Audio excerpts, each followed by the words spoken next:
ഔറംഗാബാദിൽ Lankesh guest ഹൗസിലാണ് ഞങ്ങൾ stay ചെയ്തിട്ടുണ്ടായിരുന്നത്. Just ഒരു 600 രൂപ ആയിട്ടുണ്ടായിരുന്നുള്ളൂ. അങ്ങനെ റൂം വെക്കേറ്റ് ചെയ്തിട്ട് ഞങ്ങൾ തട്ടുകടയിൽ പോയിട്ട് വടാപ്പാവൊക്കെ കഴിച്ചു. അപ്പോൾ ഡേ 2 ഔറംഗാബാദിലെ സിദ്ധാർത്ഥ് ഗാർഡനിലാണ് ഞങ്ങൾ നിൽക്കുന്നത്. ഇവിടെ ബുദ്ധനൊക്കെ ഉണ്ട്. പിന്നെ നമ്മൾ ഇങ്ങോട്ട് പോകണേ, ഇതിനകത്ത് തന്നെ ഒരു ഷൂ ഉണ്ടെന്നാ പറഞ്ഞേക്കുന്നത്. എന്തൊക്കെ ഉണ്ടാവുകയാണാവോ, എന്നാലും ഒന്ന് ട്രൈ ചെയ്യാം.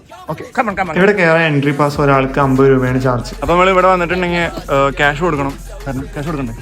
കാരണം ഗൂഗിൾ പേ ഇല്ല. അപ്പോൾ ഞങ്ങൾ നമ്മുടെ പോണൊരു ബയ്യുണ്ടല്ലോ, ആ ബയ്യോട് നമ്മൾ ഹിന്ദിയിൽ സംസാരിച്ചു.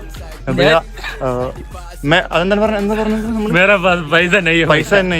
പക്ഷെ ഗൂഗിൾ പാസ് അല്ല, ഗൂഗിൾ പേ പാസ്സല്ല, പേ നമ്മൾ സെൻഡ് ചെയ്ത് കഴിഞ്ഞാൽ തരും പറഞ്ഞു. അപ്പോൾ ആള് ഓക്കെ പറഞ്ഞു. ഒരാൾ ഭയങ്കര നല്ല മനുഷ്യനായിരുന്നു കേട്ടോ. ഓക്കെ, അപ്പൊ നമുക്ക് ബാക്കി കാഴ്ചകൾ കാണാം. ഇതൊരു ചെറിയ സൂ ആയതുകൊണ്ട് തന്നെ അല്ലറ ചില്ലറ മൃഗങ്ങളെല്ലാം ഈ സൂവിന്റെ അകത്ത് തന്നെ ഉണ്ട് ഗൈസ്.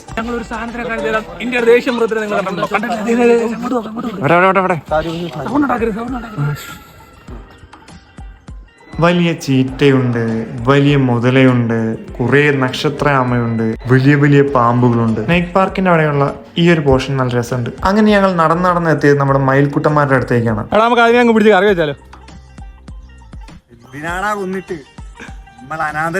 നമ്മൾ അനാഥരാണോ? അതെന്നെ വർത്താനോ? ഞാൻ അനാഥരൊന്നുമല്ല.